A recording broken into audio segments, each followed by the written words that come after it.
With Gina. The news with Gina Grad. Well, some Democratic lawmakers in New York State want to make it legal to pay for sex. On Monday, they introduced a bill to decriminalize sex work. It's similar to bills introduced in Maine and Massachusetts. The legislation seeks to go beyond merely vacating prior convictions for people engaged in selling sex, but to really decriminalize it. However, supporters point out the bill would not change existing laws protecting minors from exploitation, outlawing sex trafficking. Supporters of the bill also point out that prosecuting such crimes just add more burden to the already jammed criminal system. And if there's two consenting adults, stop criminalizing. Yeah, I've always sort of said, who cares? I mean, again, like, this is a decision. And also, as a guy who's done shit work for a living for many years, I don't know, $7 an hour to get up on a roof on a day like today when it's 107 degrees and you're just scraping asphalt shingles off a roof. Or I blow an Asian businessman. Are you kidding me? And he buys me a Fresca and tells me I look good in my jeans. I'm down with that. Leaves an extra 50 on the nightstand, tells you to clean yourself up, see yourself out. Yes, that guy. Yeah. For sure. And, and crime goes down. Think of this. Sure. Amsterdam. They've been doing it legally and cleanly for, I don't know, as long as I'm alive. It's fantastic. I've been there. And you get to pick either a cheerleader or, your mother figure. I don't know. The dominatrix. The dominatrix. They're all there in their window looking fabulous. I just window shop personally. But it's pretty fantastic how they worked that out. And the crime level's gone. And of course, they smoke pot's legal there, but it's all a good thing going. Yeah, they do. Yeah, I'm sort of, I just tax it and regulate it and do whatever. I don't know. We do these little experiments like the Bunny Ranch, and they have doctors and everyone's taken care of, and there's rules and blah, blah, blah. And it seems to work out, right? Yeah. Yeah. Okay. Well, sort of swinging to the other side of things, Republican Alabama Governor Kay Ivey on Monday signed a bill into law that requires someone convicted of a sex offense against a child under 13 to be chemically castrated. The law requires individuals convicted of such an offense to continue treatments until a court deems them no longer necessary. Because basically, this is what it entails. It's either a tablet or an injection, and you take it completely. Takes away your sexual interest. It makes it impossible for a person to perform sexual acts. It's got to be weird if there's someone else around you when you're, I got to take my, what do you got, hay fever? Some sort of an allergy. Acid reflux, I hate that right there. Could I have one? Could I borrow one? No, I cannot have pizza. You know what? My wife and I have a date night tonight. We're having pizza, so can I have one of those? Because I cannot. Oh, I'm running really low, but I'd love to give you one. What? How many how long does it take to chemically castrate one? I don't know. I don't know how quick. And there's an injection? There is an injection. Let's ask your wife. But once you stop taking it, the effects are reversed. So you are required to take it for a certain amount of time, whatever the judge says. Yeah. Why don't we give you the Norplant? You know what I mean? Just put the little thing under your skin and let the time lapse thing. Yeah. Like if each Norplant chemical that castrates you lasts 6 months and you get 2 years and you get 4 of them. Like you get bars under, they literally put them under your skin, and that's that. Might be headed that way. I guess. Is that how, is all the data in, I'm all for this, but is all the data in on I like molesting 9-year-olds? Get that on tape, Brian. Because I have a boner, and if you remove the boner, then I'll stop. It's sort of like we've talked about that. Yeah, it's kind of like saying, well, murders. The reason people murder each other is because they take insurance policies out on them, and then the husband poisons their wife, and then hammers the insurance check, and it's like. That's true, but there's also serial killers that don't know the people. So I'm not sure that it'll get rid of murder because there's another element who likes to kill people just because. Well, this is implying that without sexual desire, there won't be a reason to commit this act. That's what it's implying. I don't know. Couldn't hurt. And maybe, oh, God, all right, we just had Mark Sertella in here. He's 42. Can you imagine him at 18 and a half? Oh, my God. It'd be like a 9-year-old, right?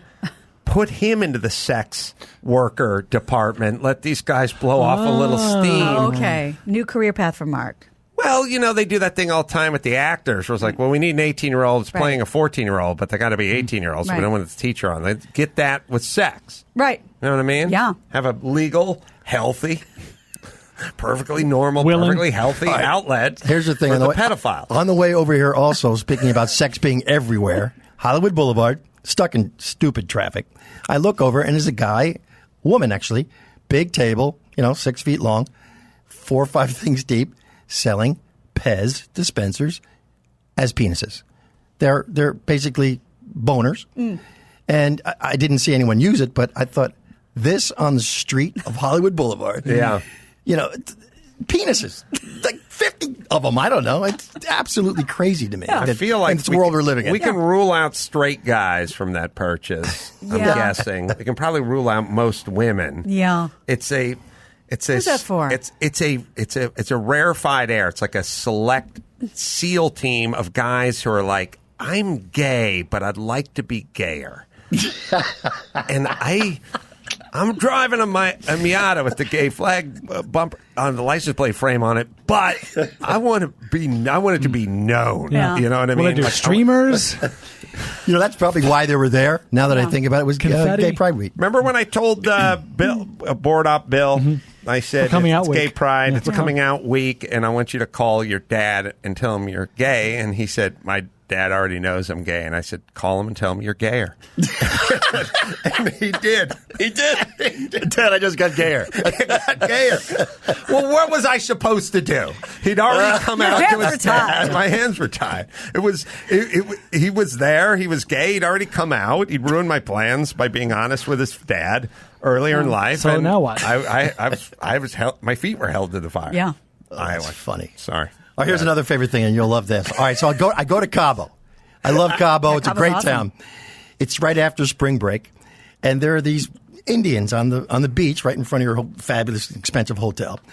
And she's selling a T-shirt that says, I eat ass. Oh, yeah. And I'm sure she doesn't even know what she's saying, but I eat ass. I went, oh, my God. This is Embarrassment of riches favorite today. part about the Tijuana, when I used to go to Tijuana when I was like 16 and 17, is we'd always come home with I had this great T-shirts. It was a bunch of banditos holding cats up upside down by their tails, and it said Tijuana Pussy Posse on it right across the front of it. Wear those all the time. Yeah. I eat ass. Dawson was selling those? Yeah, they have some great T-shirts out. I do eat ass. We heard you, Dawson. God. We heard you. Can we find that T? Oh, our internet's down. Yeah. Speaking of which, we talked a second about you're talking about teenagers acting and blah blah, and our internet's down, so I can't verify this, but I'm almost positive you, Christopher, were in The Faculty. Yes, I was. Yes, I love that movie. Underrated movie. Oh, horror genre. Robert Rodriguez, great director. Rodriguez, Yep. very underrated Yep. movie. Yep. Notable because I think it has the best cast of any movie ever put together. And I say that because we couldn't look at it right now because the internet's down, but there are 40 to 50 recognizable names, half of which were kids who were not famous at that point. Right. Usher's in there, Elijah Wood, Jordana Brewster, yeah, Sean yeah. Hattasey, That's right. Robert Patrick. Everywhere you look in that Famke movie, Janssen. there's just famous faces. Wow.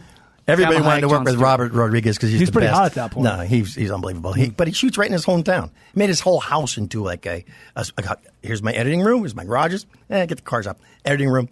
And keeps his kids, his 5 boys named Rocket, Razor, or all our names. And he says, my luck, my kid Rocket's going to be this big fat. He's going to grow up to be huge. But he's a great guy, great director. He's in Austin, yeah. Oh, man. So Great that's guy. the way to Little do life. it. Bright guy, too. All right. What else, Gina? Well, I have a kindred spirit for you, Adam. His name is Trent Innes. The Metro reports that a boss of an accounting software firm has revealed the simple test he uses every time he does a job interview for a new member of the staff. And he won't hire anyone who fails the test. And he believes it shows more about the attitude of the person than any question he could ever ask. In fact, let me guess. Now, what business? He said accounting? he's in accounting software. does this guy like leave $20 on the floor or No. something and let somebody do it? Much more closer to home. Is it my water displacement test for your penis? No, but that would have been great. That would have been awesome. Yeah, close. But it's like a character test. It is, and anyone who fails it is blacklisted from the company, not to give you any ideas. So Trent, he works at Zero Australia, and he shared his test on this business podcast called The Venture. He says that before the interview, he takes the candidate to the kitchen, which is always very clean, to get a cup of coffee. They take it back to the interview. They do the whole interview. Everything's just normal. Trent conducts the interview, and then the test kicks in. He waits to see if the candidate takes their cup back to the kitchen to clean it. And he claims that this trick works every time. The kitchen's always clean. And he says it's really just making sure they're actually going to fit into the culture here at Zero and really take on everything that they should be doing. Well, people are either conscientious or they're not. It's not really like I do this, but I don't do that. It's just it's a kind of a setting. It's like being polite or being gregarious or being nice or being evil or being rude or being, self-centered. Like there's a kind of a setting. And the people that are conscientious, and we all know examples of both, and sometimes people in the middle, but the people that are very conscientious are just that. There is things don't live in a vacuum. It's not like, well, yeah, I left the coffee mug half full on your desk, but I'll always be early and I'll never call in sick if I'm not sick, and I'll never lie to you. Like, no, it all, it's like I said, if you see, let's just take litter. If you see somebody walking down the street and they open a cigarette pack or they open a candy bar pack and they just let it fly versus Paulette Gergos, so I told you, I saw the other day, was walking in my neighborhood just picking up random garbage and holding it in her hand. Dripping garbage. Okay, that's all you know about those two human beings. One person rips open a payday and lets the thing fly, and the other person picks it up. Now, most of us kind of live in between those two people. We wouldn't drop it, but we might not pick it up. But the person that dropped it and the person that picks it up, I look at is very different. And if I'm looking to hire somebody and that's all I know enough. I know enough if that person stops and picks. Now, if you're a person who walked past it, I don't know that much about you. But the person that drops it and the person that picks it up, it says something that I can see from outer space about them and their personality. And that's about all you need. And I was thinking about this as it pertained to criminality. I was thinking, we do all that stuff where it's like, the guy sells a little weed and he stole a couple sacks of Doritos and whatever, but these are all pretty small, whatever. It's like, yeah, but I know people that would either engage in that or would never engage in any form of it. You would just never, it doesn't matter what the value is of the thing that you're stealing. We do this weird thing where it's like, well, that guy steals stuff, but the stuff he steals is under $25, so he's just and it's like, no, you either steal or you don't steal, and if you can steal, you'll steal whatever. And we should judge accordingly. No. Thank you. I would assume most of us in that situation as a candidate would at the end be like, oh, is there somewhere you'd like me to put this or something to do with it? I mean, I don't know that I would get up and go, excuse me, I got to go find your kitchen and a sponge real quick. But you'd at least acknowledge it. Can I take this somewhere? Where do I put this? Right. Unfortunately, now that he's divulged this, anyone who shows up after that is going to bring their own microfiber cloth with them. What do you mean, boss? I always do this. I always do the whole rack of dishes wherever I go. Got my ShamWow. Ask anybody. Yeah. That is a good test. Yeah. It's an interesting test.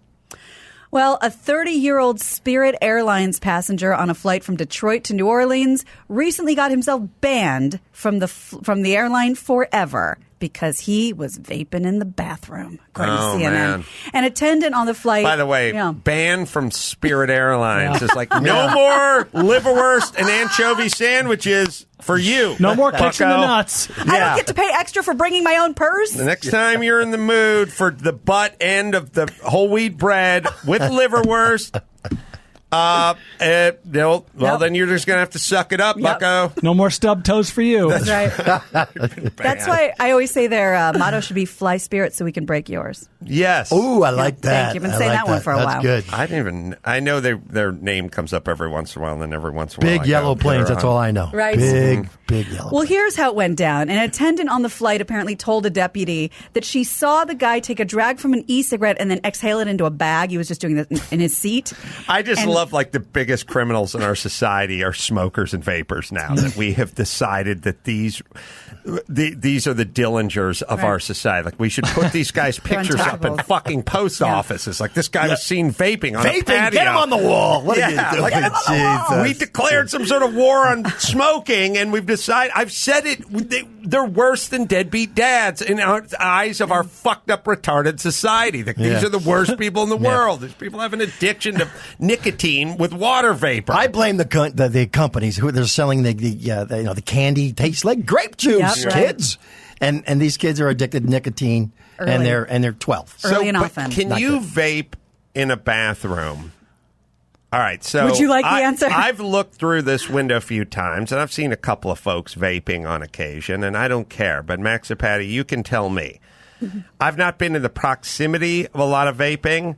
It would stand to reason that if you had a vape pen that wasn't a flavored vape pen, and you went to the bathroom of a commercial airliner, you should be able to lock yourself in that bathroom. Look, some guys lock themselves and do a little offloading. They're in there for 15 minutes, right?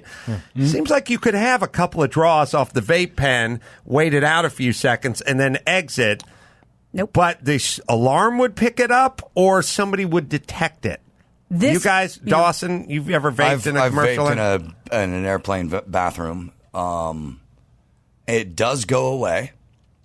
But what I did make that mistake. I walked out too quick, and when I walked out, some of the vapor went out, and I just got to look. But I think if you stay in there, it should completely dissipate. Flush the toilet. Yeah, a lot of right. toilet flushing. All right. Well, this plane's smoke alarm did go off. Oh, it did? It did. Okay. So when a deputy met the plane in New Orleans, the unidentified passenger denied smoking and then said he didn't know it was prohibited. But he was vaping, He was right? vaping, yeah. Okay. The passenger banned for life? Like, shouldn't you have to fight with a stewardess to get a ban? Like, Get zip-tied? It's water vapor, It's water. nicotine. It's vape. Yeah, it's called in a vaping. bathroom. It's like, who cares? We are nuts.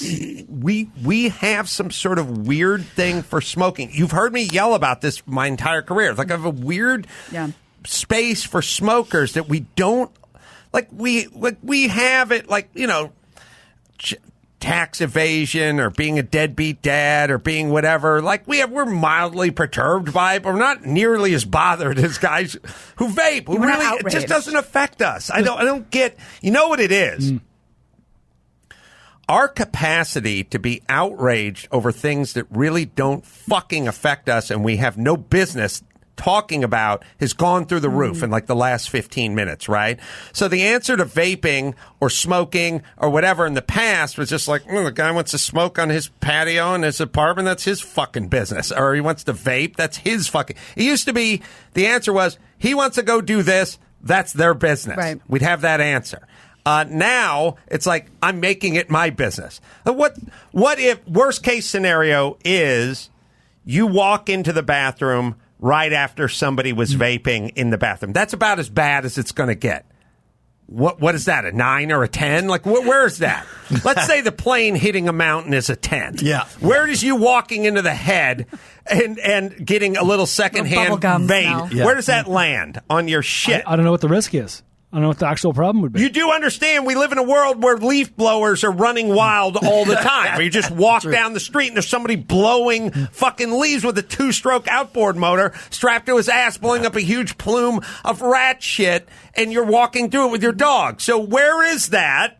Where is that versus vaping? What would you rather happen to your kid? Of course. Would you rather your kid get the secondhand water vapor or have the leaf blower full of fucking airborne particulates? So where are we at? And if the answer is, well, I'd rather have him the vape, then why are we fucking nuts on vaping and we don't have thoughts?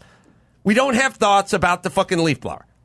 Am I nuts? Why am I supposed to listen to anybody? You have no thoughts about this. This is This is a person whose life is a fucking wreck, and they're giving you designing tips on your entry hall. And you're like, why am I listening? I'm not listening to you. Why? And I'll tell you why. I'll tell you why. Because we are fucking cowards, and what we're looking for is safety and then judgment. We're not looking for, we don't want to make judgments on leaf blowers because those are brown people and we don't want to be called. So what you could do is you could go online and you could go, hey, what's going on with these fucking leaf blowers? This is bullshit. And you'd think it was innocuous because you'd think you were talking about leaf blowers, but someone would connect that to poor Mexicans, and then you'd be taken out to the public square and flogged. So people go, look, I can't connect this to that. I'll get fucked. The thing about smokers is we could say that with impunity. Everyone can just be a hero and go, smoking is bad, and it's never good, whatever. And we can't connect it to a race or a sexuality or something that could get you flogged. It was so funny. I was talking to Drew about this the other day. I was listening. I don't know if you got it, Max, about the internet's down or whatever, but Bernie Sanders was doing this thing where he was going, these professional athletes, they're getting paid more, 1,000 times more than school teachers. And he said, is it right that a professional baseball player get paid more? And I thought, oh, he had to pick a white sport. He couldn't say the NBA. Now, the NBA and the NFL are predominantly black and bigger than baseball, but he picked baseball to say, is it right that these guys get paid? Because if he would have said the NBA, then it would have got back to him that was it was one remove from racism. So he has to make a point that athletes shouldn't get paid 1,000 times more than school teachers. But as an athletic example, he picks the least athletic sport, which is baseball. Right. And it was calculated because he just say football or basketball, whatever we're watching. But he can't pick an all-black sport because then he is going to get fucked up in the town square. So it's calculated, and that's how it works. It's not a good time, and people should either be for leaf blowers or against leaf blowers, or for vaping or against vaping, regardless of who is operating the vape stick or the leaf blower. That's me, but I'm a hero. I'm with you, but you're driving down the road, and the guy ahead of you, he's got his window down, and his car is filled with vape smoke. It comes out, doesn't even have to hit you, but you have to worry about, can he see?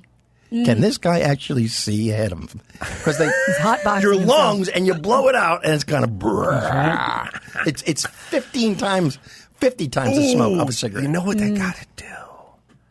They got to get the grape to be purple. Oh, yes. So you're like Puff the Magic Dragon or something. When you blow out, it's like the gay flag comes out of your mouth. Yeah. Vape pen's like a dick. I'm with you on the Pez thing. Yeah. So far, so good. And then the gay flag comes out of your mouth. Prince, you'd get Prince's family to sign off on the purple vape. And purple paisley vaping. Paisley vape. That I would be down with. All right, let's bring it home, Gina Grad. You got it. I'm Gina Grad, and that's the news. I'm gay, but I'd like to be gayer. Gina Grad. That was the news with Gina Grad.